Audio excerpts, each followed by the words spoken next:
Yep. I gotta figure out this situation right here. I gotta get my food settled. What's good? All right. We're going normal today, so we're going to start with 64, not 65. Yeah, we're going straight ways. Straight ways. We're going straight ways. Straight ways. And today we've got a very special guest. I have no idea who he is, but I heard he's a Hawaiian ghost hunter. What up? This is Jordan River, representing Four Waves Tribe, Four waves. Going to talk about some Filipino indigenous tattoos and, we'll go from That there. is Filipino dope. history, go from there. How can you tell the difference between Filipino tribal and like Samoan, Tongan, Polynesian? Yeah. That's the thing. We're all related. They refer to us as Nesians, right? Nesians basically means islands or islanders. Right. So you look at the umbrella term is Austronesia. Yeah. Okay, Austronesia, that's Taiwan, Philippines, Micronesia, Melanesia, Madagascar, Polynesia. Okay, so you look at the migration pattern. Madagascar, bro? Madagascar, right? Damn. Even Taiwanese, that they be tribal. They got. Yeah. Oh damn! I didn't. Taiwan got the tribal. They're looked at as some research say that they looked at as the root of all of Polynesia. What? Yeah. Hey, that's tight. Like the migration pattern. So Taiwan's right on top of the Philippines, right? North of the Philippines. If you look at the pattern, they go south to the Philippines, down through the Philippines, travel to the rest of Polynesia. So that's the thing when you're asking about Samoan and Tongan tattoos. We have a lot of the same symbols because we're cousins, because we're related. And it's funny because we have a lot of the same language. So that's why. Really? Yeah, like that's if you crazy. say mata, okay, in Tagalog that's eyes. Same thing in Tongan. Same thing in Samoan.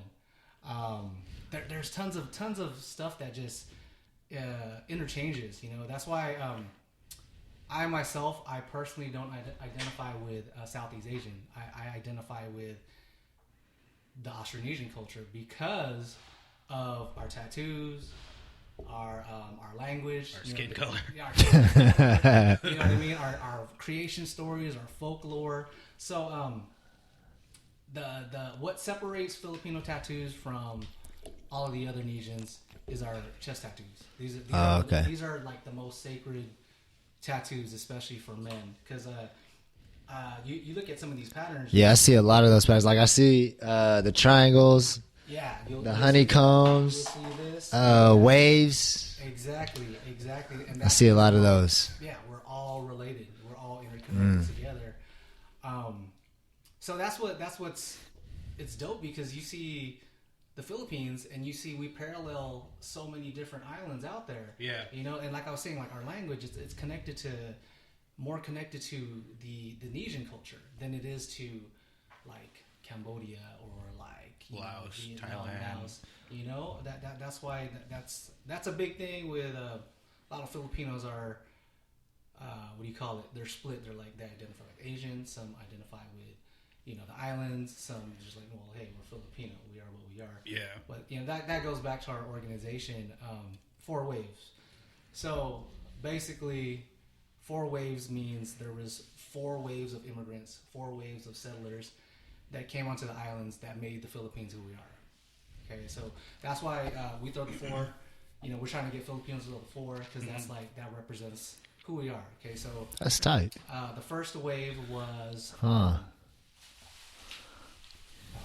first wave was the Afro-Asiatic. Okay, so we have the Aborigines from Australia. We had settlers from Africa. We had settlers from Settlers of Catan. Settlers from mainland Asia, right? So, but then it's all via Taiwan. He said, yeah. Yeah, for sure. About this. He said, I'm Filipino. I drink Hennessy. For real. I'll do one. Just for old time's sake. No big deal. Yeah, definitely. Old time's sake. Tonight. Sorry. Go ahead. 4 waves. So yeah. So that was the first. The last wave. First wave was, like I said, Afro-Asiatic. Thank you, sir. Second wave was they're called Proto-Malays. Okay, so we're looking at like Malaysians. Mm-hmm. That whole area there.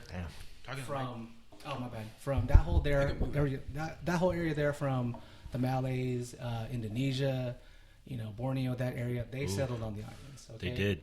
Yep. Second wave, they intermixed with the first wave, right? So that's 2 waves there. Who's the second wave? The Proto-Malays. Proto-Malays, and that's conducive to the indigenous people, or is that coming from some other... Malay from Malaysia. Coming from Malaysia. So it's from the southern, kind of Southeast Asian, but the southern part. Right, but Okay. that whole that whole island area south of Southeast Asia. Yeah, south of Southeast So Asia. like yeah. west of Mindanao. Yeah, the southern part yeah, of where you're looking at like the Indonesia cats and the what else is over there? What's that other country? Indonesia's out there. Out there? Yeah, Malaysia's out Indonesia, there. Malaysia. It's a very Taiwan? heavy Malaysia. Yes. Yes, Yes. because that Malay, because I didn't understand that when it said Malaysian and then Malay culture. I was like, oh, that's different because the language is also Malay. Yes, it's okay. actually technically it's Malayo-Polynesian. Malayo, yeah, Polynesian. So Yeah, our language, Filipinos language, is under the Malayo-Polynesian branch. Yes. That's- okay. that's where we're All right. under. Continue. That's- That's the second wave you're talking about. Okay. That's the Okay. second Cool. wave. Go ahead. Continue on. Third wave is the India-Arabic. Cheers. Ain't Cheers. smelt this in a long time. Ancient history, real talk. Thank you. Seriously, Yeah. Fucking blessed. Hennessy and Since last week, don't lie. There was a baby christening or some kind of like baptismal that you went to, and they was drinking that. Go ahead. Second So- wave. Go ahead. So second wave Proto-Malays. Third wave is the India-Arabic. That's where the Muslim influence comes from as well. okay. So you have people from India. That's where Bai Bayan comes from. So it's from the Arabic. Yes. So when this movement came in, was that primarily the southern part of the Philippines? It was a southern part. Okay. So at this time, the northern part was its own thing. Pretty much. Okay. Cool. Yes. Cool. So- Just to clarify that. Exactly. So Okay, cool. we already have the first wave Afro-Asiatic. They're already intermixing, Okay. and they're Already in there. They're evolving Yeah. to create whatever race, you know. So India-Arabic, going back to Bai Bayan, a lot of people mistakenly call it Alibata. Yeah, that's what I realized too, Right. because people thought it was called Alibata, but Babayan's the actual real thing. And just for everybody out there, what is that? Even just break down the writing a little bit. So basically, it's our ancient calligraphy, our ancient language. This is before Spanish colonization. Before Spanish colonization. This is how we communicate via writing on Yeah. bamboo, on trees, or, True. you know, Okay. stuff like that. Yeah. That's our ancient. That was our scripture. The Babayan. Bai Bayan. Okay. Yeah, so Alibata, that means just like alphabet. Yeah, that's what I'm saying. Why was that such a Alibata? confusion? Because a lot of people were getting that the tattoos, the whole nine, and I'm like, okay, I kind of see it, but then once I did my research, it was like, no, the Babayan's the whole idea. Script Yes. of it, yeah. Yeah, That's the proper name. okay, the proper name. See, because there's a misinformation there. Because I know that coming up on this kind of ancient history, there is a disconnect with the information and the accuracy of it. You know what I'm saying? So, Right. yeah. I Okay. don't know why they started saying Alibata. This is what it's called. Yeah. But yeah. then people, when they did more research, are like, no, it's It's called Babayan. Bai Bayan. So, Yeah. and what's funny is like, you remember Maurice? Yeah, Gadula. Yeah, he was telling us a story back then when we were training. One of his Arabic friends was able to read Bai Bayan. Ah. You know what I mean? Like, So with those Arabic roots, because Arabic ancient history goes really, really deep. Like I'm talking about, like intercoastal. Like what was it? Arabic created math, and they created they had a lot to do with the what's called like outer space, right? Wasn't that the case? Really? I want to say, I mean, I could be drunk talking, but I know that they're heavy influence on math, but I know that their ancient history almost is way deeper, and we have no idea on their ancient history because it's been colonized, it's been changed over, it's been so much. But I know that there is a lot of ties with ancient Arabic and our, Babayan, ancient writing, which is very vindicative of either the trade route or the type of place that the Philippines served during its creation to the other, or to the other states or islands around that area. Right. It's all via. I think it's all via trade because Seafarers. Yeah, exactly. Yeah. Philippines are seafaring. Very people. heavy. So we're going back and forth, trading our goods. Yeah. Trading knowledge, trading. Trading. It was from Indian Arabic is where they were more civilized when they came. That's where the military came from. That's why they're all in the south. Mindanao has never been colonized ever. You know what I mean? People forget that. For all you Muslim cats out there, like, I want to say, is it official that that part of the Philippines is the longest standing Muslim colony out of all Muslim colonies ever established? And they were there way even before. Wait, what was the second wave again? Second wave was the Proto-Malays. Yeah, and that was, if you had to time frame it, like, roughly. Proto-Malays was, I believe, around 2,500 to 3,000 BC. And that's where that started to happen. And up until now, even when Spanish came in, they never really 100% took over that southern They part. couldn't, yeah. Okay, Because cool. they were warriors. They knew how to organize. Yeah. You know, So that's they weren't- interesting. Okay, go forward. Go ahead. So, yeah, they weren't like... That, but you know what's funny, too, is the same thing as the northern Luzon. The mountain, Yes. mountain areas. They couldn't colonize there because they couldn't get to the mountains. The terrain was. What's your Exactly. theory on the Luzon area? Because I've read a couple different theories. I've read a couple different City of Gold. theses. I have a theory, but like, what's your take on that? Because it almost seems like Mindanao and then whatever central Philippines is, and then the north, it's almost three separate It's like exactly areas. what it is. What's your theory on northern You know, Luzon? Luzon...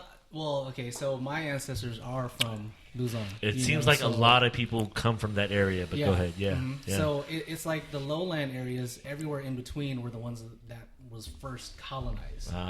You know what I by mean? the Spaniards. By the Spanish. Okay. By the Okay. Okay, so let's get back to that. So before we get into that, fourth wave was the Spanish. Okay. So you have all these intermixing of different races, Different cultures, different yeah. cultures. That's what made the Philippines who we are. Who we are you today. know? So had Spain not come, we wouldn't even be the Philippines Today. Right. Exactly. We wouldn't even be called the Philippines, essentially. Exactly. Yeah. Exactly. So There would have been no King Philip. No, it just would have been Luzon, whatever in the Mindanao, middle, yeah. and then Mindanao, essentially. Exactly. Yeah, okay. Exactly. And Yeah. at that time, it wasn't even referred to as Luzon besides Mindanao. We were just tribes. Bunch True. of- bunch Or of- was it? Who knows? Aha! Who knows? Nah, go ahead. Continue. So, basically, from what I've read, when Spain was conquering the lowlands, people started migrating to the mountains. The mountains. Yeah. Yeah. And at the same time, there was people there via Taiwan, because Taiwan is so Very to the close. Philippines. Very You can, close. You could take Yes. a boat ride, you know. And they From Taiwan to like the they Philippines. assimilate that Taiwanese migration with the northern part of the Philippines. Yes. Which is very interesting, because when you look at Taiwanese food, which is where a lot of the questions about history, for me anyways, started to arise, is when I started to see the similarities in the different types of food. And with that Taiwanese food, there is a lot of similarities, Yeah. like Taiwanese rice noodles, which is essentially pancit. Yep. But they're two labeled different things. But when you see the influence, and if you have to consider the migration and possibly what may or may not have happened, I could see where heavy Chinese influence from to the north of the Philippines becomes, kind of a thing. So, Definitely. yeah. So that's what's crazy. It is. So that's what's dope too. And again, if you look at the Taiwan's, the indigenous Taiwanese's tattoos, it's very similar. And I was telling them, it's like Yeah. that's where they say the root of a lot of the tattooing came from. Was From Taiwan. Ah, Yeah. okay. So Nice. yeah, it's What's up pretty with your crazy. mic? Yeah, you good?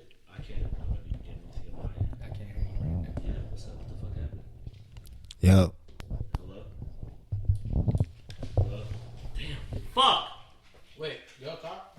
Yas! It's reading on here. Something happened when Deeks moved. Something happened. Am I on the splitter? Who's on the splitter? Nah, it's you guys. Who is it? Okay, now we're on. So I'm on the splitter. Change out Deeks with mine, because Deeks doesn't talk. I'm about to talk the whole next pod. Oh, all good. All good, man.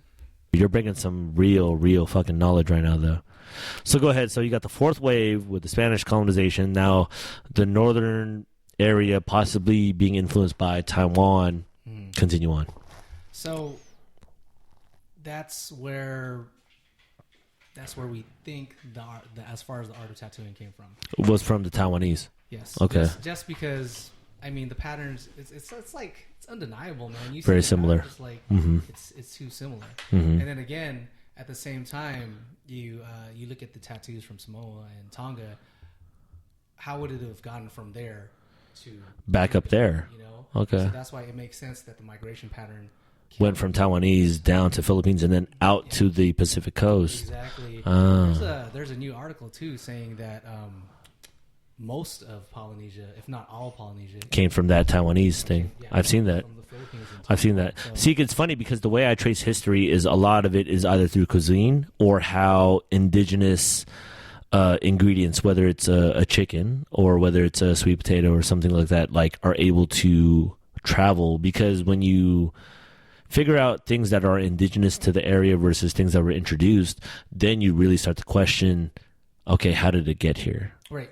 Because they do talk about the chicken. The chicken's a big deal. I want to say horses are a big deal as well, because Luzon is very mysterious to me, because like yourself and myself and a lot of Filipino people, a lot of ancestors come from that area. Mm-hmm. And when you look at Mindanao and you look at Luzon, those are almost two different countries, in my opinion. If you consider the idea that the Philippines sits on islands consisting of 7,100 plus islands, northern Luzon, and then you point out the proximity with Taiwan, and you almost like it's cool because you could kind of fantasize about it. And a big theory is Taiwan was basically China that gravitated towards an island, and they took whatever that was, and then that shit was able to permeate to the northern part of Philippines, and that culture ended up becoming part of this whole Polynesian culture.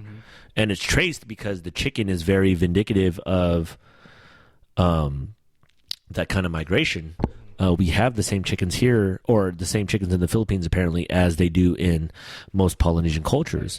And if that's the case, then how did it get there and who spread it? And I think that's where we're at in terms of history, who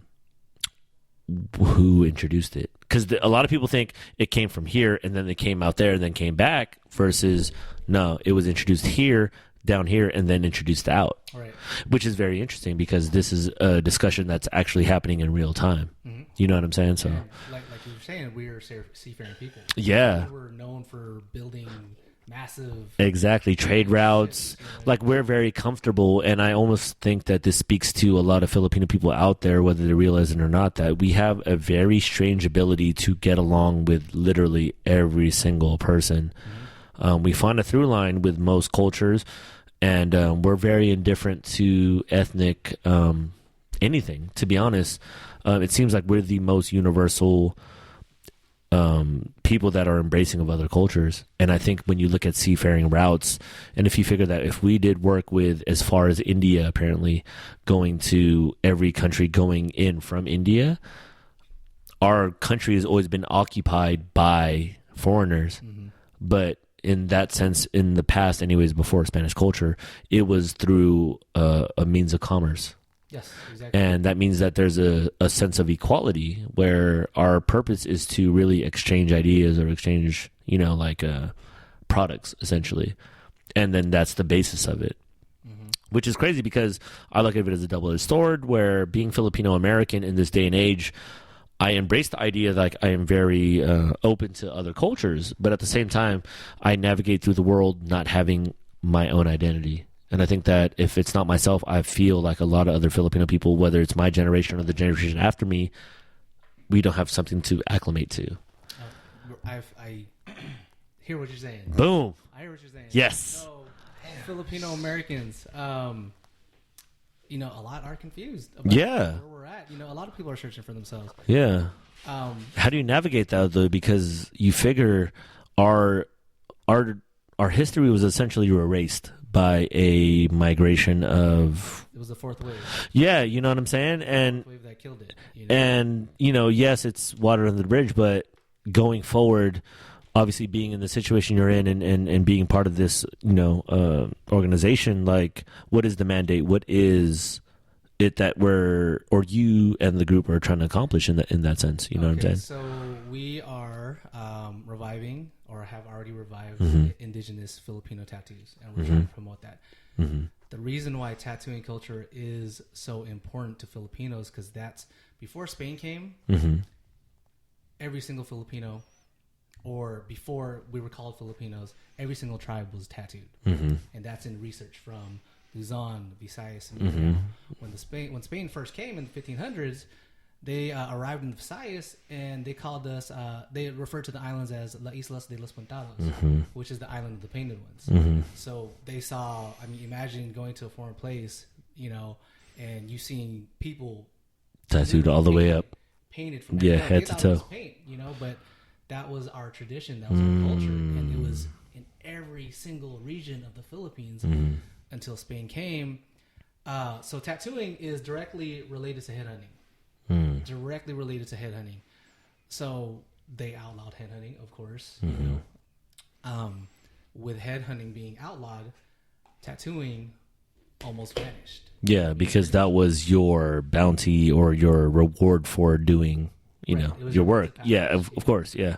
So, and again, it's funny because you look at the different patterns from Luzon and Visayas and Mindanao, that we were all headhunters. It's like by nature they were still getting tattoos for the same reasons, but the patterns were different. You know what I mean? Some of them would be similar, but mostly it's your environment. You know what I mean? You lived in the mountains, so you have something representative of your environment, just like anybody else that gets a tattoo. It's just whatever's conducive to your everyday life. Yeah, exactly. What your status is in the tribe. Men wouldn't get their chest tattooed unless they took heads. Yeah. Women were doing it for that's real. For fertility, for adornment. Yeah. To find a mate.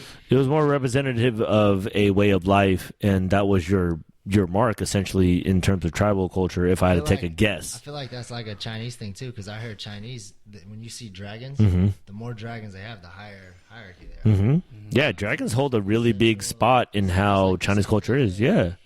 But it makes sense because if you really, if you had to trail down the history, it's like China already has a rich, deep ancient history that they're able to keep track of.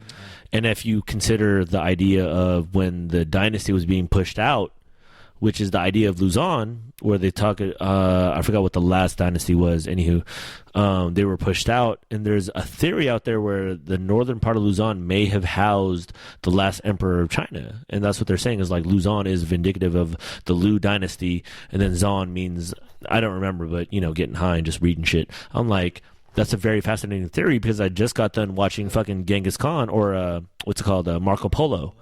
And Marco Polo is interesting because he was able to find, I think he labeled it Cipangu, Cipangu, something like that. He said that in his travels where I found this place that's rich with pearls and gold. And the way that on the map, I want to say he was really big on the longitude, not necessarily the latitude. So he labeled it, whatever, Cipangu is very rich in this and that. Japanese culture or Japanese people apparently claim that as like, oh, he found Japan. But Christopher Columbus, shouts out to indigenous people, killer, you know what I'm saying, on Monday. But anywho, he did the same route apparently, and he calculated that Marco Polo was incorrect because his latitude was so off. There's no way that Japan is very rich in gold and pearls because at that time, Japan wasn't trading with China, so they weren't getting pearls because the only people that had pearls at the time was China, and Japan didn't have that trade route with them, and they weren't rich in gold because they're more to the north. It didn't work out gold wise, but the Philippines did at that time. That's why Luzon is very mysterious in the way they talk about the Luzon dynasty, where Genghis Khan himself, possibly, or Kublai Khan was like, "There's an island that's far from us, I want to conquer, but it's too far, I can't get there, but they're rich in pearls," which at that time the Philippines is known, or the northern part of the Philippines, Luzon area, was very heavy with trade with China, where they almost considered Luzon as Chinese people because the commerce was so readily available. And then you consider the gold, which most countries that border the equator have an abundance of gold, and it's known during Marcos's reign that the Japanese gave us gold for this. But to be honest, I honestly feel like the Philippines already was big in gold. Exactly. So that's why history is very interesting, and I like to question history, even though historians are very apprehensive to allow people to question their, studies. But we always talk about like, the pyramids here, and it's like that's constantly evolving. If that's always in question, then who's to say that most history should be up for questioning? And I want to say, especially with the Filipino ancient history, I want to say it's still up for debate. Yeah. Because it's very vast, it's very complex, and I want to say not enough people are dabbling into the concept or the idea of its vastness. Because I want to say Spanish did not colonize a bunch of savages. I want to say that we really had a way of living life that was very conducive and very appropriate for the people of that culture in that time to live the best life possible. And for some reason, or however the world works, no, you're savages. Here's a spoon and a fork. You need to eat. Civilized. Exactly. Here's a barong, so it's see-through, so I could see and make sure you don't have any weapons on you. See, I only learned that not so long ago. But now that I see that, I'm like, that sucks that that's some way, in a way, glorified in our actual current culture. You know what I'm saying? And, it's crazy, man. Like, I've done a lot of research. That's why I'm really, really, appreciative for you to be on, because this is something that you actually are living and doing through, the tattooing world, because that's a very small through line to find history. But just if not in that culture, it's in a lot of cultures where you find the truth in history through these practices, right? And why they're non-existent or existent for that part. You know what I'm saying? Well, tattooing that's our folklore. That's how we passed on our stories. Was our ancestors got their bodies marked up? Yeah. They would tell the children. They would tell the generator. Well, this represents whoever in our family. Or represents this god, this deity. You know what I mean? And going back to the gold, if you go to like the mountain regions, their jewelry. So this is a linglingo, right? This represents. They believe that spirits live here. Our ancestors lived here. The real linglingos are made out of gold. They're not this big. Yeah. They're bigger. They're not this big. It's a whole bodysuit. Yes, continue. So basically, they wore them in their ears. They wore them as necklaces. Yeah. Gold was abundant in the mountains. Like, where are they going to get the gold from? Yeah. The mountain people, they didn't go venture too far into the lowlands. Once they went there, they stayed there. Yeah. And basically, they were living off the land. That's how most indigenous people of any culture, any tribe prior to any colonization, that's how they live. It's weird because there is a very, it's very reminiscent, because when you talk about Indian people that lived in Americas before, obviously, European culture, and most indigenous, like South American, like you're talking about all those, they essentially just did something very, I want to say basic. Just live off the land, live on what you have, create a community within the resources that you have available to you. Nothing above or beyond. So, that's what I'm saying. That's very interesting. Yeah, definitely. So we were saying, as far as the tattooing, that's why it's an important part. Had Spain never come, every single Filipino would be tattooed to this day. Every single one. You know what I mean? And it's for us, for our organization, Mark the Four Waves. When we get our tattoo, it's not superficial. You know what I mean? It's a direct connection, we believe, to our ancestors. We're honoring our ancestors by putting these marks on our body, because we believe that's what they would have wanted. We believe they're looking down on us, but like, okay, and not just like Lolas who have passed. No, even the generations prior. Exactly. Yeah. Talk about a struggle that was beyond our control. Yeah. And now we're only barely, and I want to say it might just be our generation that's actually able to acquire that information. Because I almost feel like the generation before us and even before them weren't able to even fathom the idea. Because I know the Spanish colonization was at least around 300 years, if not plus. It was the longest colonization of any country on another country. And for us, it just happened to be the most brutal. Which is very unfortunate, because you talk about like, most Southeast Asian countries were able to keep a lot of their ancient history intact, because that was kind of a broker deal, I'm assuming, amongst colonizers and the indigenous people to be like, you can, kind of, keep some of your ancient history. But for whatever reason, when Spanish colonization happened, that shit was all wiped out.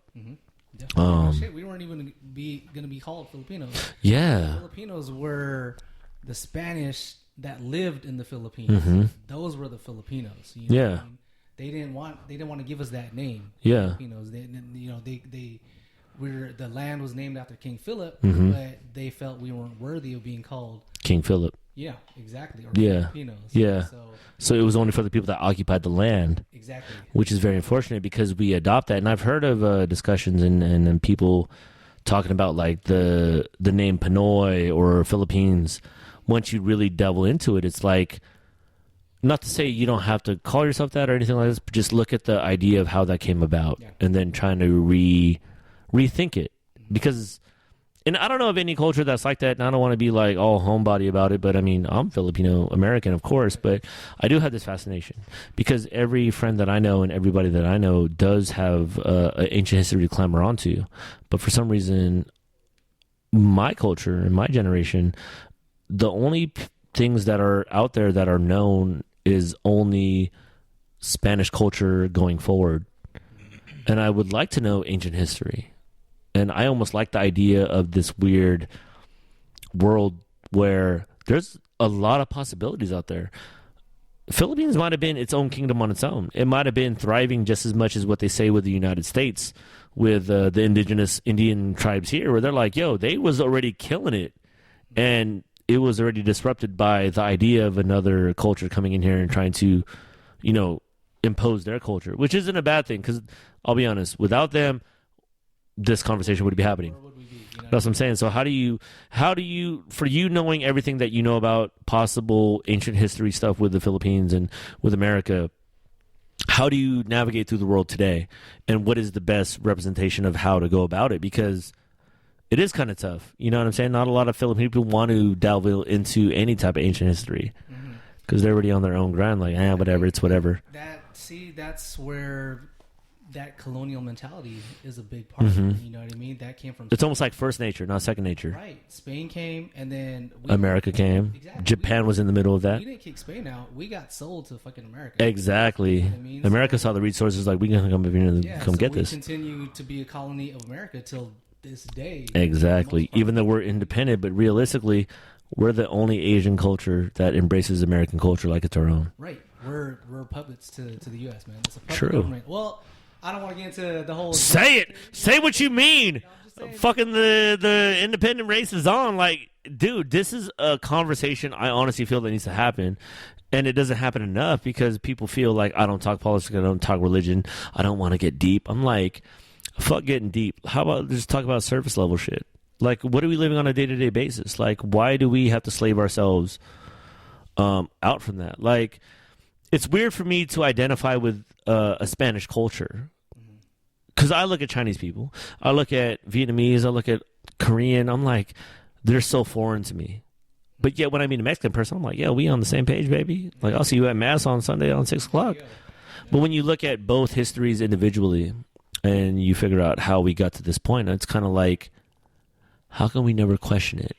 Oh, that's right, because we were fucking so suppressed for so long and so demoralized, if that's the correct word. It's like, fuck, so far to the point where we essentially don't have an identity.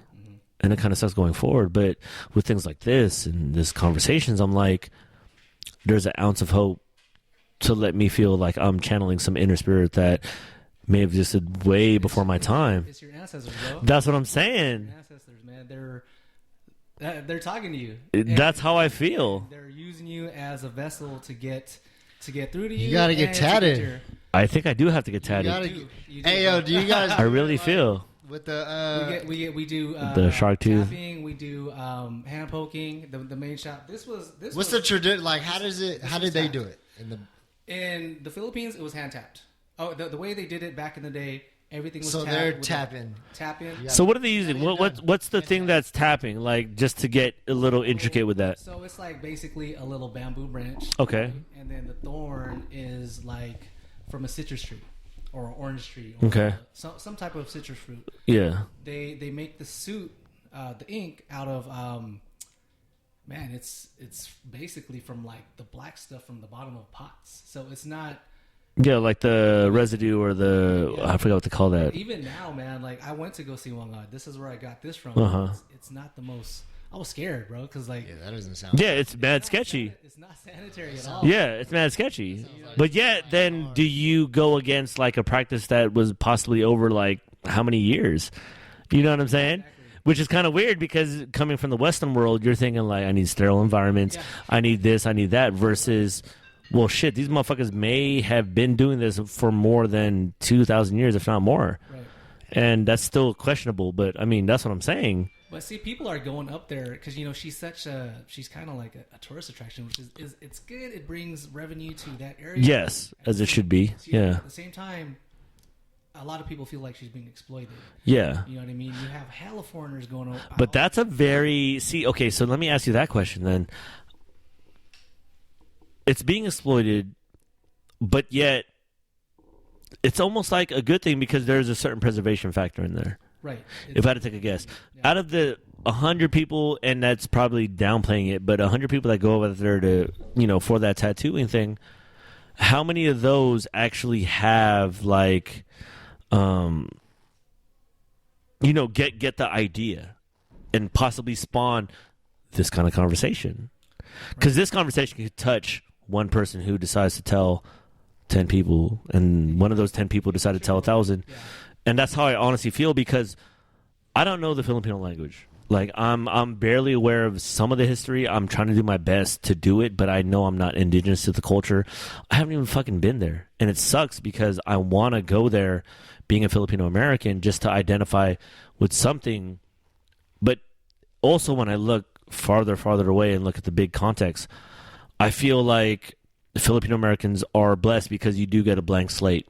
There may be things from your prior history that are in your blood that may help you to do a whole bunch of things, but you're able to navigate through American culture like basically like without restriction. Right.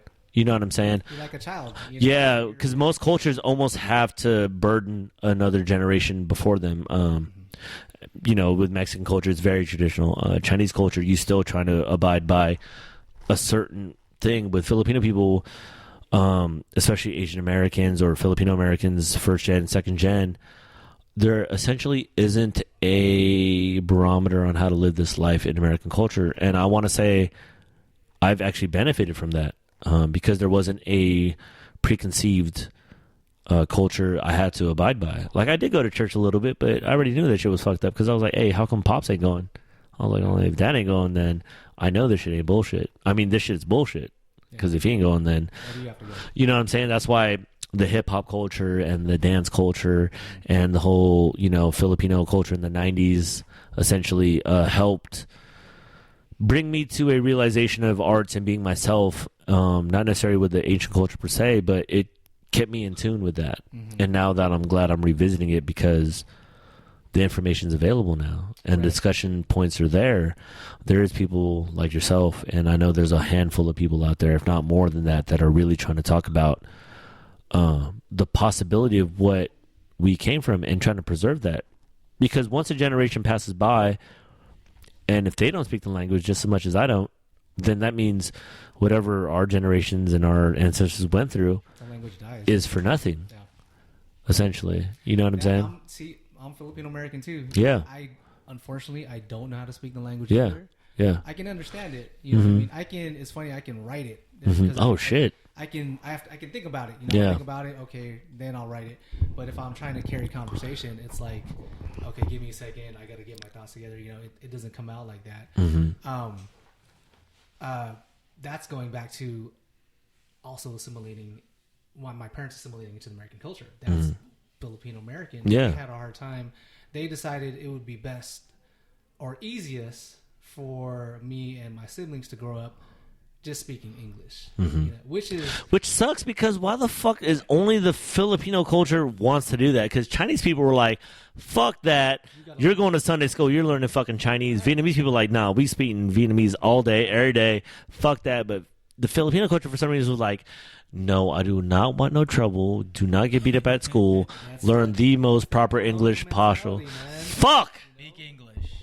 God damn it, that shit pisses me off. Tagalog at City, though. Who? They got it at City College. What? Tagalog. Nah, man. I'm trying to get that shit at birth. Well, you Well, did it's it, not- so it's you not got to too go to late. City I College. ain't going to goddamn City College. I'm going to fucking, what's that internet, what's that internet language course? Fucking got Rosetta Pimsleur. Stone. Rosetta Stone. I'm Rosetta Stoning some shit. They got that shit. Pimsleur, yeah. Yeah. They should, You can learn that shit on YouTube. if you have the time. Fuck that. You ever see those videos of those those 4 white guys that live in the PI? And they speak Tagalog Just perfectly, fucking fluent as yeah. fuck. It's crazy. I'm like, damn, I feel bad. I mean, How many times you been to the Philippines? once. How many times you been to the Philippines? No. Sarah. How many times you been to the Philippines? Twice. All right, how many times you went there for actual, like, I'm trying to learn about this? Once. That's what's crazy, man. Like, and to be honest, like, I don't know if it's a blessing or a curse, because living in American culture, I actually embrace the idea of having individuality. Like, I love it.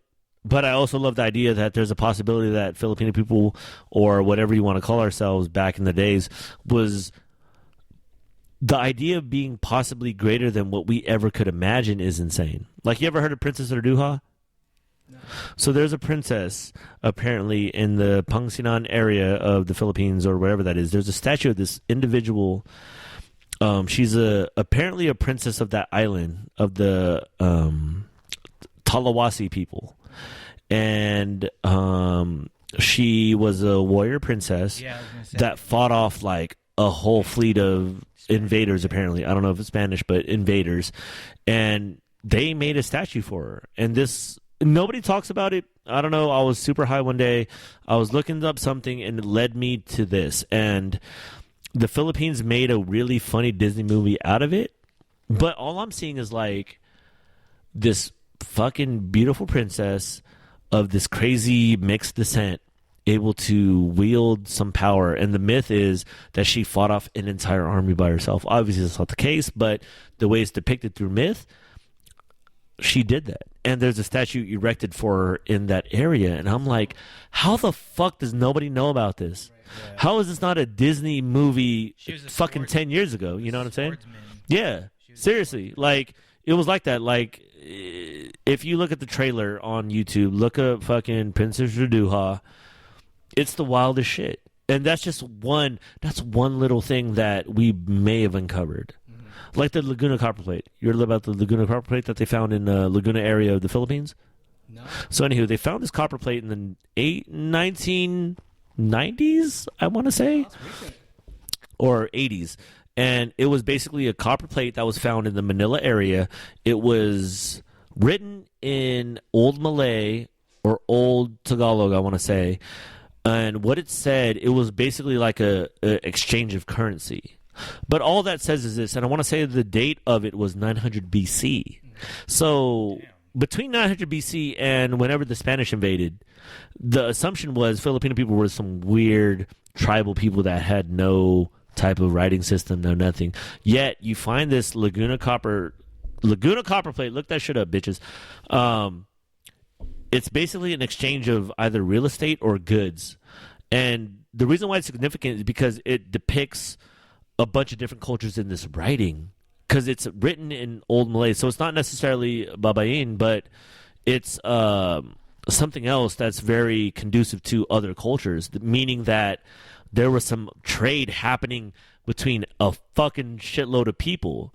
And it's an artifact that was recently brought up. And the only reason why I bring that up, because this was found out recently. So that leads me to believe, I'm like, fuck what you know. The world is fucking open to possibilities. Research. Because that makes me feel like how vast and how great was this Philippine ancient culture. Mindanao to itself already has a rich history. And it sucks because not only like Muslim people kind of embrace it, but it's to the side. Filipino people should embrace that as well, because that's very vindicative of the the people spirit, if I had to say. And I don't know what even to call those people at the time, but you're talking about like this place was never even colonized by the Spanish people. And Spanish came in strong as fuck. And they imposed their will on everybody, but yet this one little southern part of the Philippines could never be fucked with. Right. You know what I'm saying? Theories say that they sit on 1 million pounds of fucking gold out there, but yet they can't infiltrate that. That's why they're trying to separate, or they've been trying to separate from the Philippines and don't want to be called Yeah, the Philippines. which I get. And that's why I think people need to respect that and understand that. You know, like the issue that's going on with not Borneo, but what's that debate right now? There's a very big issue.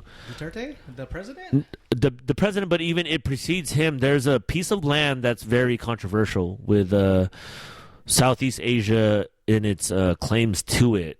The South China Sea, which is the South, should be South Philippine Sea or West Philippine Sea. Yeah. So, like you see a lot of this happening with the Philippines, and if you look at Southeast Asia as a whole, not just the Philippines, but I'm talking about like Malaysia, you're talking about Thailand, you're talking about all these places. I'm like, fuck, a lot of this shit is underwater. To be honest, when you look at how it is, you're like, how the fuck are you gonna tell me a country's 7,100 plus pieces of land? That's a country. How hard is that to govern? You know what I'm saying? I'm like, I honestly feel like the Philippine idea or that whole idea is not made to be governed. And it leads me to leave like this whole other bigger thought of like, you know what? Most people aren't supposed to be governed at all. I want to say that's not how it's supposed to be. That's just how I feel. You know what I'm saying? Self-governing people. That's what I'm saying. Like, be very communal, be very aware of your surroundings because, you know, look at our country right now. Like, how are you going to tell me Donald Trump's, like, killing it? Yet, there's fucking how many people live in our country? 3 bill? 330 million. 330 million people live in our country. And you're going to tell me between that 330 million, half of them want Trump? But that's not the case. Because once you break down the fucking statistics, 30% of people vote. That means you're talking about, let me isolate middle America.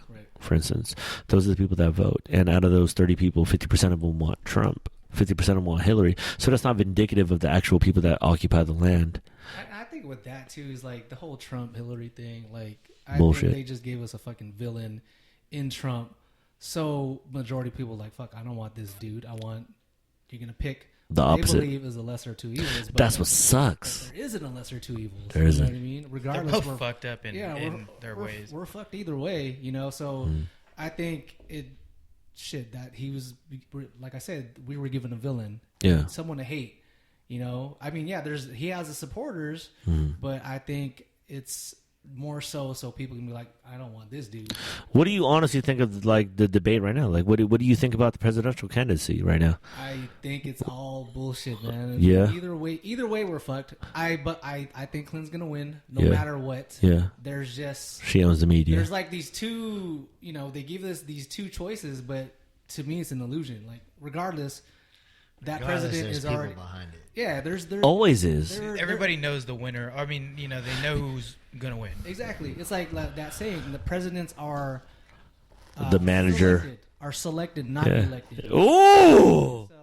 So they're whoever's fucking Hillary, whoever Trump, they're just the face. puppets too. Yeah. You know what I mean? Yeah, they're the manager we talk to at McDonald's when we have a complaint. Exactly. Like, I'm trying to talk to Ronald himself. No, you have to talk to me, Jarrett, not Ronald McDonald. Jarrett. But there's something to be said for that. Conspiracy theory or not, let's like, this is what I like about the election. I was telling somebody today at work, actually. I was like, this is what I like. What Donald Trump indicates is whoever is fucking paying attention, this shows you that this is vindicative of our country right now. We're split somehow. There's a lot of people that feel like, yeah, kick all the motherfuckers out. Here's what we need to do. And there's another motherfuckers that's like, well, do you want him or do you want me? Those are the people that fear what we think may or may not happen. My honest opinion, it's like, look, federal government never had an effect on my everyday life to begin with. And like you said, I want to say it's all bullshit. I want to say we're feeding into some media frenzy that has nothing to do with our everyday lives. You know what I'm saying? Like, if we wanted to make a difference, honestly, we should be over here at town hall meetings. We should be at PTA meetings. We should be at fucking all the communal shit where it's like, I want to meet the people that I'm seeing on a daily basis make a difference. But instead, we like to, kind of dabble into populace. And we like to dabble into like what everybody's talking about. But if you consider 300 and how many? 30 million? 330 million people live in this country. It's too many fucking people. Like, how about we just concentrate on what needs to happen with us and the people surrounding you? And if that's the case, let's just go forward with that. But then when you start on that thinking, in my opinion, that's some weird tribal shit that is not only conducive to ancient possible Filipino culture, but we're talking about Indian culture. We're talking about old school Chinese culture. We're talking about any indigenous people that lived on these lands that really just stuck to a tribal mentality because it's very minimal. It's very conducive to using, like you said, the resources around you. You're only what you are around you. Right. So why are we thinking big picture when, let's be honest, like when Obama was in office, like Jay-Z does a concert, P. Diddy does a concert, all of a sudden, like, oh, I'm going to vote for him because I seen them as Carters on there. I'm like, that's the worst shit. Because you could say Obama's tenure was great and it was shitty, but at the same time, it's like it didn't really affect anybody directly. Right. How did it affect your everyday life? That's what I'm saying. You know what I mean? If we're all... Obamacare. I mean, you in particular, but you're one of a million people out there that was able to qualify for it. But aside from that, we're very in control of our own lives. The problem is people don't want to handle the everyday life and don't want to understand the idea, in my opinion, giving it back to the future. Mm-hmm. That's just me. You know what I'm saying? You have a family, you have a fam, you're well on your way. You found my thing is trying to stand tall and firm to allow that next generation to stand on our shoulders and look even farther than what we saw. I think we lose track of that, and I want to be able to have these discussions in order to help propel a generation after us to even go farther. And I want to say our generation is the one that's going to scratch the surface. Yeah, definitely. Because information is readily available. You have people that are willing to take the risk on themselves to delve into whatever art or thought process to start the conversation, let alone this movement of embracing whoever you are as a person, more or less.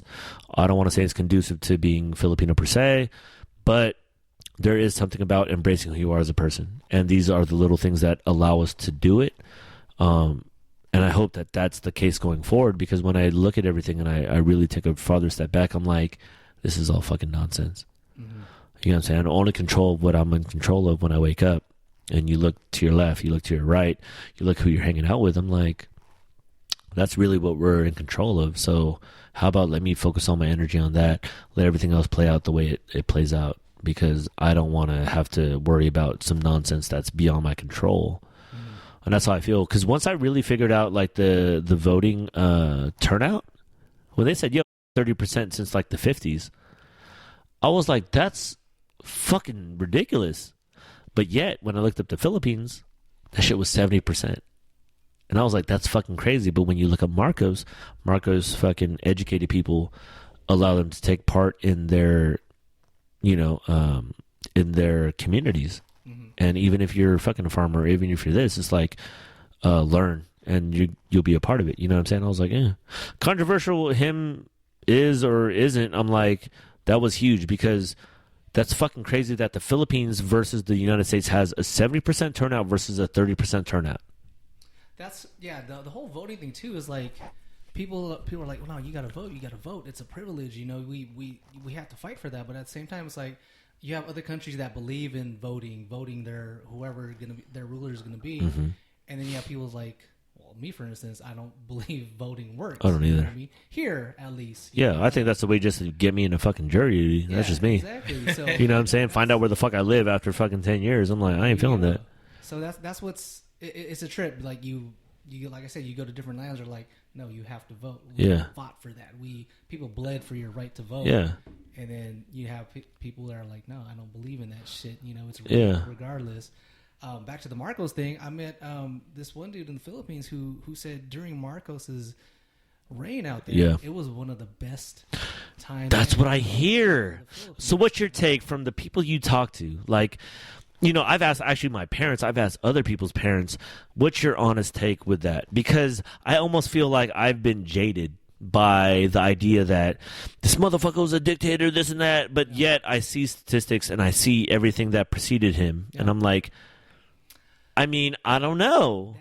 I think that has to do with the whole power of the media again, and them using it against the common people. Yeah. Because when I met this dude out here, he was actually our guide when we went through the mountains out there. That was the first time I ever heard. I was like, holy shit, there's Filipinos that, fucking loved Marcos. Yeah. Said that the country was in its best state. The best. Economically, financially, everything. Yeah, safety. It was like, it was the best shit to live in. Yeah, I was like, holy shit, I have never heard that. 'Cause yeah. I grew up, The narrative was dictatorship, get the fuck out, martial law, he's fucking ruling everything. Exactly. Yeah, So that's all from the media, That's media fucking brainwashing. Media controls our thoughts. The narrative. It controls the narrative, which sucks. Because it almost seems like, unfortunately, that's what we're living in today. Exactly. It's the same. We go off of the feed, which is Facebook, which is Yahoo, which is Google. Whatever you're getting your news from, that's how you feel about the world. Yep. And it sucks because it's really a click away. Yeah. And that's beyond our control of what they want to put in our face. You know what I'm saying? If I had a choice, I'm like, I want positive shit on my homepage every day. Exactly. But that's not the case. Right. Go ahead, continue on. Well, no, shit. That's basically what I was saying. I was like, when I heard this dude, I was like, really? And then so I started, like you're saying, Facebook. I started seeing, it's funny because I started seeing more and more posts were like, no, Marcos was like, he was a great. I've seen a lot of them. Like, it's funny because my actual family is like torn between half. Like I have a side of the family that's like, yo, we're pro fucking, what's his face? Who's the guy that got assassinated? What's his name? Nino. Yeah, Nino Aquino. Like, there's a side of my family that's like very big on them, and then there's another side of my family that's like, you know what? Like, without Marcos, like, we wouldn't be where we're at now. And it's a very interesting debate because there is a generation, which is ourselves, that are very absent to that. And granted, we don't live there. Don't get me wrong. Like, look, we don't have to be involved with that. But I want to say I think it's a better barometer of what democracy, like what's good about it, what's shitty about it. Because I don't ever want to depict like Fidel Castro, for instance. It's painted 50-50 to me. Because people say, like, oh, he's a fucking dictator. He did this and that. Keep in mind, he was revered by a generation because he started the revolution to boot out everybody that wasn't fucking Cuban out of their country. And that's why he's such a big deal. He was a big deal in American culture. You know what I'm saying? Like, you have people wearing Che Guevara t-shirts. You have people revering Fidel Castro as the savior of a country. Yet, it is a 50-50 split. And I want to say, once you gain the knowledge of these situations and you start to get perspective, and this is a thing that I actually almost go into with most situations, is it depends on who's telling the story. Right. Always two sides. You know what I'm saying? It's like Gaddafi. Yeah, Gaddafi's a fucking big deal. That's funny that you mentioned that because I was hella looking that up too because I actually had a coworker that was from Turkey and they were able to get their family out during that time. But it's funny because when I asked them, they were like, we only left more or less for some other reason, but it wasn't for the reason that people think. Because if it was my choice, that was the best time ever. Right. And that's why I was like, it's funny because the way he's depicted through media, it's a totally different story. What you know about Gaddafi? Nothing. What you know about Gaddafi? You know what I'm saying?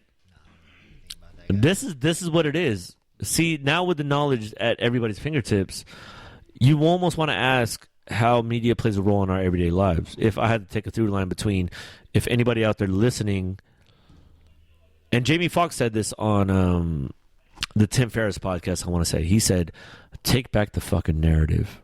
Like, as people of this country and people of individuality and this idea, you have free thought. You have the free will to want to follow what you want to follow. The cool thing is the internet allows you to find that. Instead of prescribing to a news feed that tells you what to feel and think, you truly get to decide. You just have to make the conscious effort to do it. Right. And I think most people need to fucking at least do that. Unplug. Yeah, unplug and have the discussion. Don't watch fucking news. Don't watch CNN. Don't watch Fox. Seriously, because if you follow the money, it really comes to like a handful of people. Right. And if I'm paying a company to try to run a narrative, I'm going to run the narrative according to what I feel my best interests are. And you guys are doing that right now with this podcast. I'm trying to. That's dope. Shout out to you guys. You know what I mean? Hey, I'm trying, man. That's sick. We talk a lot about this ancient history shit because he's of Filipino descent. He's half, and he has the other half fucking Chinese. Me being also Filipino, it's like I do live in mystery. A lot of Filipino people I do meet are very eclectic for the ones that embrace it. And I love the beauty in that because there's a lot of Filipino Americans that I've come across in my life, and a lot of them evolve constantly. And I take it as a good thing now. Not necessarily back then, but now I do, because this life is made to live it the way you want to live it. You know what I'm saying? When I first met you, and I don't even think you remember, you had long hair, you had the curls, you had the glasses. I remember you emceeing. I was hanging out at this block party. I remember Soul Clap was there. I remember kicking with him. And I remember y'all performed, and you had the quick rap, if I had to take a guess. Like, you had a very intricate way that you ended it. Yeah, that double time rap. I remember this, seriously. I really remember this like it was yesterday. And yeah, I remember that block party. that's what I'm saying. But it's cool because the reason why I like this is because, like, for you, for instance, and I remember running into, like, Brum. Shouts out to Brum. Seeing, like, Lou. Seeing Caesar. We had Caesar on. It's like you're never that person because you always evolve. And I think the beautiful part about being a human being in general is that evolution and the embracing of the new journey. And I remember all you guys hanging out together as one, to where all you guys are individually now. And I like that idea because it allows me to go forward and understand that if opportunities arise, or if there's a inclination to want to do something, feel free to hop on it, because this life doesn't have to be regulated to some weird, this is what you have to do, this is security, do what you have to do, live this life, and be very simple. I'm like, no. Opportunities come. Do the shit you want to do. Have fun. Definitely, man. And speaking of journeys, man, we encourage all Ghost hunting? Pinoys ghost hunting too in Hawaii and Oahu. Yeah. Sure. Hey, that's real. Hell No, I remember that, man. I was pretty scared because like everyone started running and shit. I was like, "What the fuck's going on?" I was just reacting. For all y'all don't know, people told the story episode, I don't know, fucking 30 something, where he had this in-depth moment in Hawaii talking about fucking ghost hunting, and we actually have somebody to vouch for that fucking story right over It here. was real. It happened. You know what I mean? But like, no, when we're out there, I was like, damn, that's what they do in Waipahu and Hawaii. That's what we Yeah. did. Yeah. Ghost Fine and hunting and shit. shit. I was like, okay, I'm all for it. But yeah, like I was reacting to the crowd because everyone started fucking running. I was like, okay, I'm gonna I run started too. that Like, shit. what the fuck? I was like, oh fuck! And then I was the last one. I got ran Damn. over. Fucking hella people running me over. My shoe fell in a creek. Shit, good times, man.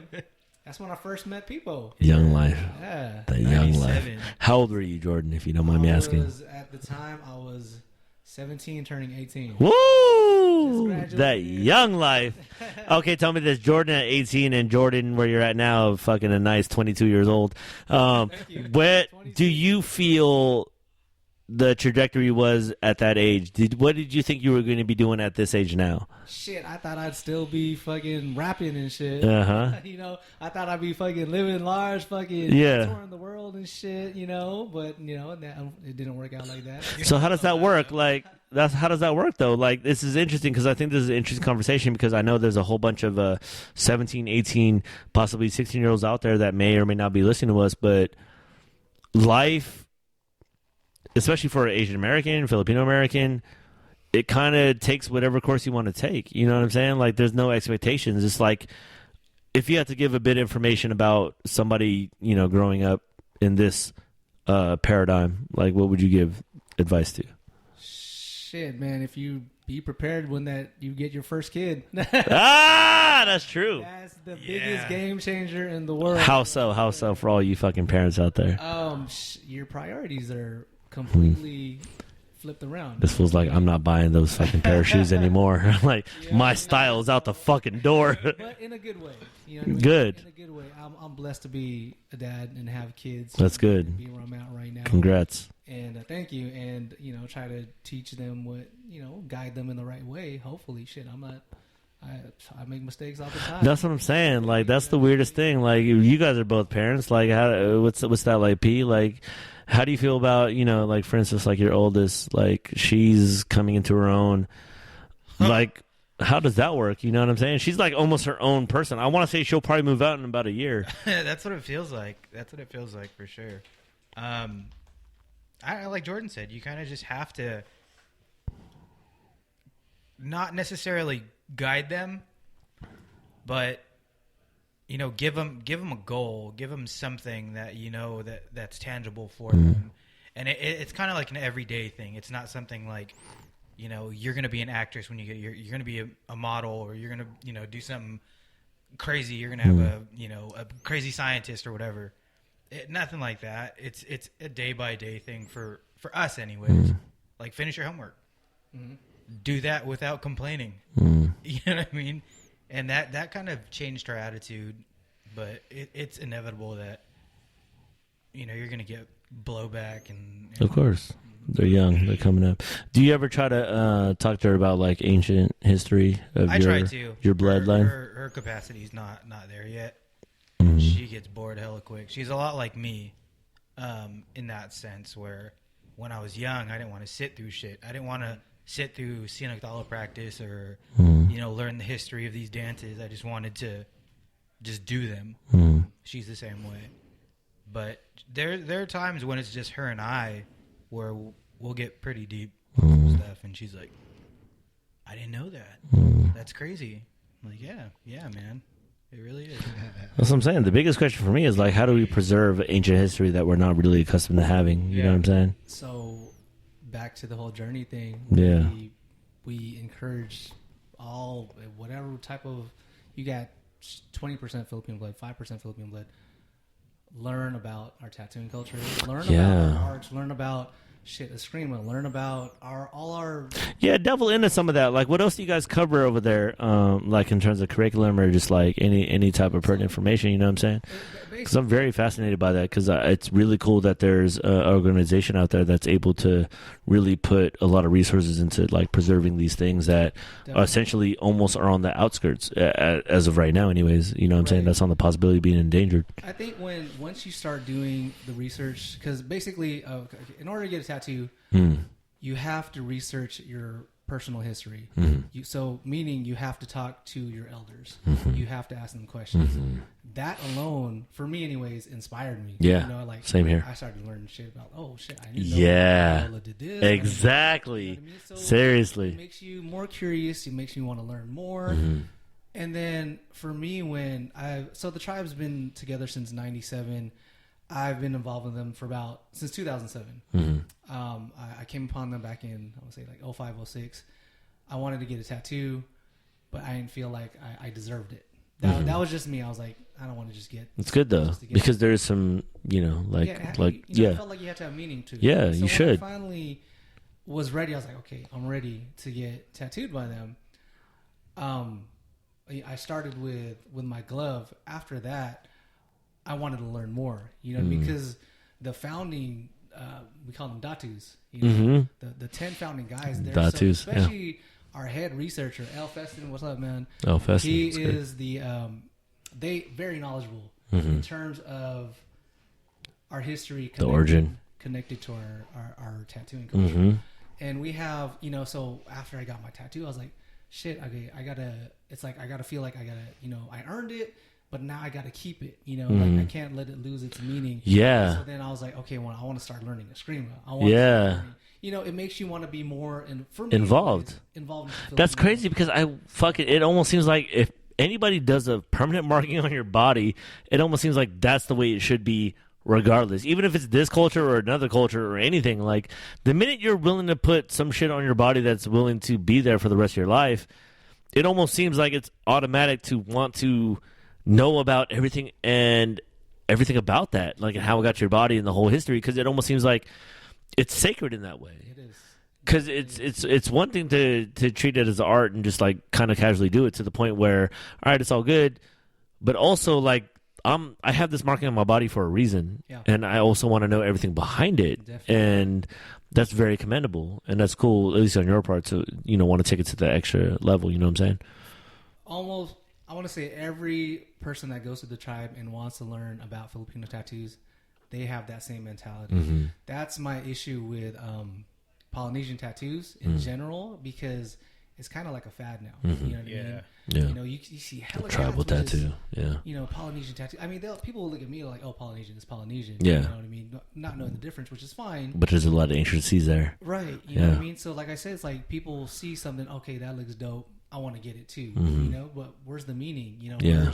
Where's the substance? Yeah, what's your intention? Yeah. Is it just for looks? Is it a fad? Is it a trend? Which it kind of is. You know what I mean? It's So true. that's why Tribal it's all- tattoos were fucking hot Yeah. for like what in the late '90s or some shit. Yeah, and it's like Every that's- Filipino. Yeah, dude. Not even Filipino. Let's think about like people that were getting Chinese characters, infamously like dude that Marcus Camby shit.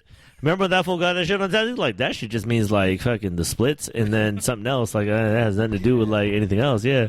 No, even with like Polynesian now, I seen like hella like Middle Eastern cats with like Polynesian. Yeah. Like okay, and I'll see like hella white folks. Yeah. It's like okay, so it's a trend. You know what I mean? So Yeah. that's why with as far as like Filipino shit, we have our shit. We have stuff. I'm looking at my arm right now, and it's like this. There's patterns on here that are straight from my region Yeah. and nowhere else. Yeah. You know, like you're not gonna find this in like the snake, for example. You're not gonna find this in Yeah. You're not gonna be able to go to fucking American Tattoo or this is this straight and that. from a specific region in the Philippines. Yeah, and indicative of a history that Exactly. precedes me years before I even hopped up on it. Yeah. You know what I mean? So that's that's what we're trying to do. It's like you'll learn about the history by getting. It's crazy, man, because you get marked and you feel like a spiritual connection.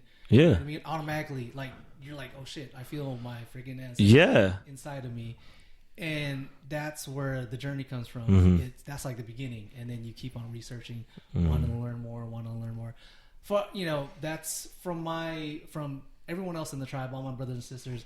We're on that same path. You know what I mean? We're living our individual paths. You know what I mean, of course. Collectively, though, this is where we're at. Exactly. You know what I mean? And we have 200 members worldwide. We got people in Germany, Canada, Seattle, LA, freaking all over Philippines. You know what I mean? Yeah. And so as far as like Filipino tattooing, the tribe, they were the first to do it, to revive it, to go to every single region and be like, Mindanao has tattoos. Yep. Besides has tattoos. Yep. You know what I mean? It's very island specific. Yeah, so you have all these. There's a lot of organizations. Yeah. There's a few out there that are doing the same thing, which is good. Yeah.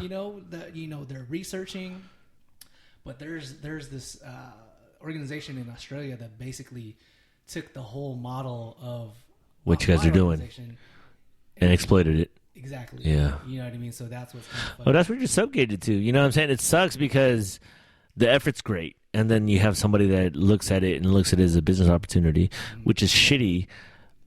But here's what I think is cool, is because the movement's out there. Yeah. And I want to say this was never meant for the populace, and this was always meant for the minority. In a lot of different senses. You could look at that as deep as you want to do it, but that's commendable. Like, I like that for the simple fact that there is this almost like burning light to really try to bring back a connection, essentially. Because seriously, being Filipino American here, like, I'm very appreciative of my opportunity here now that I know, because like you said, like talking to your ancestors, talking to people from your past to learn about the past prior, it is a big deal. We're talking about, like, a lot of us are first/second generation here. That's fucking huge for us to already be assimilated to American culture this quick. My thing is, like, what do we do with this opportunity now? You know, how do you find the balance between holding your own identity versus going forward and being the greatest person you are as a human being, keeping in mind your culture, but also being an individual and not being so structured out. Like, my thing would be like, yo, anybody could get tribal tattoos. It's like the Hawaiian idea. It's like, look, we don't mind if people fucking, come here and hang out and do whatever, but just understand why we live this way. And if you could understand that, then we respect all people that want to embrace the culture. And I want to say, if that's the driving force behind, the movement, then, I hope that people could understand that. And it almost feels like the generation that's coming upon us wants to partake in these things and be respectful of it. Like, I've seen documentaries where there's fucking people doing, in China doing like fucking, monk shit, like some real monk shit, and they're not even Chinese. But because they're so enamored with the culture and the lifestyle, they want to do it. And it seems very promising because, like you said, the organization Four Waves out there, like, yo, that's a contrite effort to really try to preserve this because it is important. The minute it's gone, it could really be gone forever. Exactly. And then it's just gone. Like, seriously, because you got to think of, if you rock the through line between ancient Filipino history, a lot of that shit's gone already. And it's beyond our control because there was a generation that decided not to preserve it for whatever factors didn't allow them to. But the fact that we're getting tidbits of it, it's really cool to see because there is a certain energy, I think, for me anyways. And I think there's a lot of not only Filipino Americans, but I mean Asian Americans. I mean, anybody who's clamoring for some type of identity out there, they're out there. And the information becomes available and these conversations are out there. It's really just a matter of finding them and having people like yourself and the whole, fucking movement. Or if not, just people like yourself doing what they want to do in life, whether they're aware of why they're here or not, to do that full force and partake in these conversations. You know what I'm saying? Definitely. Like, that's just mad important. I think everyone's searching for something. Yeah. You know what I mean? Yeah. And that's the most universal shit you can say right there. You know what I'm saying? everyone's searching for something. Seriously. Trying to find something that they can identify with and that holds a deep meaning to themselves. Yeah. You know what I mean? So, Yeah. yeah, man, like, we would love for you to come out to our presentations one time. Dude, we're fucking going. Yeah, we're going as a whole squad. Keep it real. Yeah, definitely. We try to run them once we generate enough interest. Yeah. As far as the Sacramento and Bay Area, there's a handful of us. There's maybe like 10, 15. For now. Yeah, so we're trying to... There's a lot of Filipinos there. We're fucking growing this shit. Like, keep it real. I want to say this is the honest movement that a generation I think needs to pick up again, because I want to say in the 90s it was prevalent, but I don't think it was prevalent in the way that the way it's supposed to be, where there's a bigger emphasis on not necessarily knowing ancient history, but more or less having a discussion about it. I think the very things we're talking about, and especially when you bring something like the tattoo game, that's a solid piece of evidence where it's like, you can't deny this. And we have people that are living in their 90s, 80 years old doing this shit, and they're telling you what it was when they were fucking 16, 17, 18 years old. Exactly. So now you can't question that particular thing, but let's just say this, use that as a platform to want to have the discussion about what are the other possibilities. How great can you be based on your cultural identity right now? Because I want to say, Filipino people are kind of, I want to say, capped out in a way. Like, you only have so many options to do something for some reason. I don't feel that, but yet it's still a hard stigma to kind of overcome. But I want to say things like this allow the possibility of a history behind you to make you feel like you're destined for more. That's how I feel. Not just a nurse or... That's what I'm saying. That's how I feel. You know what I'm talking about. Like, we suffer from a lot of that, but I don't blame that generation for pushing that on us. I want to say that what helped us get to this venture. Yeah, if that didn't happen. That's what I'm saying.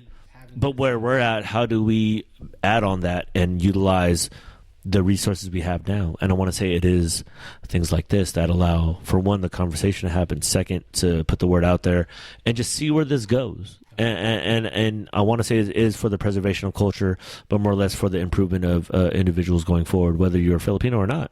I want to say this isn't only relegated to a Filipino audience. Right. I want to say this is relegated to anybody who's interested in learning about things that matter and things that like mean something to, if not a generation, if not a people, but just something about clamoring to who you are as a person through whatever it is you identify with. And that's not conducive to a generation, ethnicity, or anything else. You know what I'm saying? Applies to all people. Yeah. All kinds, all walks of life. Yeah. I feel you, man. Real talk, man. Definitely. How many members are in the Sacramento chapter? Sacramento, there is so we merged with the Bay Area chapter. So basically, we're NorCal chapter. There's about, I want to say, like 15, give or take. So when in you guys Sacramento, Sacramento, there is there's 3 of us. Damn, that's it? There's about to be hell There's of 3 of us. Yo, we need to put out there, all you Filipino Americans, anybody interested with this shit, please get yourself educated, find this. plug where you at. Like, what happens? Like, give any type of pertinent information out there for the people out there that want to hop in. You can follow the Tribes Tattoo Shop, which is Spiritual Journey Tattoo on Instagram, and basically you can look at the tribe's work. When we organize, it's right now it's via word of mouth or social media. So of course, we don't have. There's no Facebook page. You know, there's no Twitter or anything like that. Like I'll hit up people. Yeah, you guys like old school. up. Like, let me hit you up. Like, yeah. So that's pretty much it. We try to run. We were trying to speak for FANS, Filipino American Historical Society, a couple of weeks ago, but it was so last minute. They wanted to do a presentation on tattoos, and we do. You know, we'll do a presentation. We got fucking a slideshow. You know, Didn't they just have a barbecue at Garcia Bend? I think so. And speaking of which, I don't know if you guys heard about the first Filipino American museum that just opened up. No. This past Saturday. Fuck, I need to go over there. God damn, we need to take a field trip. God damn it, for real. Just open house was this past Saturday, and they've been trying to get that together for like the past 20 years. So it's up. You know what I mean? So It's official. we got Okay, cool. In Filipino American history, In San Joaquin Valley. open during Filipino American History Month, which is a dope thing. So where's this at? In the general region, and then people can fucking look that up. And I believe it's in the Little Manila. Filipino, Yeah, Little Manila. So but back to the Sacramento chapter. There's three of us: me, my boy Darwin, and my homeboy Duke. But that's pretty much it for Sacramento, man. And we For right now. Yeah. Fuck that. We about to grow this shit. Yeah, man. Yeah, this is dope, dude. It's important, man. Look up markofthefourwavestribe.com if you're interested and get more information. If you do want to go through the process of getting tattooed, again, just answering the questionnaire, you'll discover a lot about yourself. Yeah. Just going back, like, okay, what region was my Lololos from, and keep on going back, tracing back. If you can get that far, hopefully, we all have elders in our family that we can speak to. And like I said, that's where the journey starts. If you guys get tatted up, we would love that. We want Filipinos to get tattooed. Yeah, seriously. We want Filipinos to get indigenous tattoos. Yeah. That's our identity. That's a big Exactly. part of who we are, Yeah. prior to being fucking colonized. Yeah. Twice, 3 times if you Japan. Still.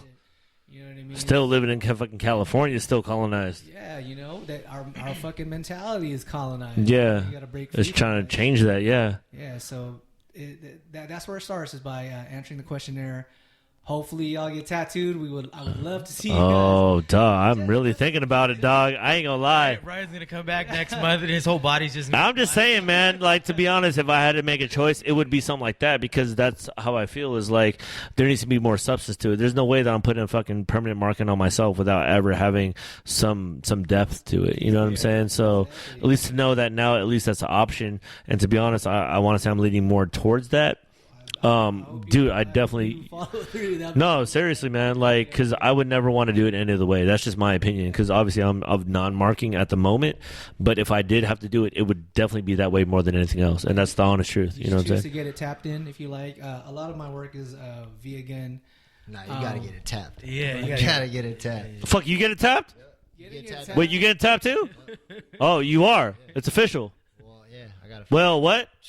I mean, I gotta say, getting tapped though, man, it was like a sewing machine and shit. You seen a sewing machine? yeah, I don't know, dog. See, that shit is like, yo, that's like old school shit. That's what that shit looks Like, I ain't trying to be hard. Like, I'm trying to be reasonable. You know what I'm saying? Like, if there's a technology that allows you not to do that but still preserve the culture, I would do that. Yeah, for real. I ain't trying to get tapped with, like, some, infected shark tooth. Like, hey, like, you might be into that, homie. The tribe shop, they do when we do it tapped, it's all sanitary, all True. clean. All the tools are Cool. made. It just hurts like a motherfucker. Yeah, man. So if you want to prove yourself a real man, Deeks, It'd be a small little band. Or something. this will try to get aligned. And then after that, It's gonna get a bracelet. After that, That regular? you can bring the gun out. Ah, you a Say loser. I got tapped. there you go, man. That's my first piece. Is the tap. What is your first piece? I don't know. Yeah, I gotta find out. I'll My get family. those. The dragon, like the Chinese dragon, though. Oh, I wouldn't get that tapped.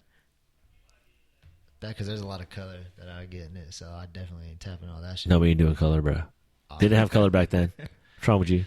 They use Chinese berries. or fucking Filipino. You ain't got no goddamn They color. red. They berries They and write shit. red. You could do half and half a dragon, half. All Yeah, full, for bro. real.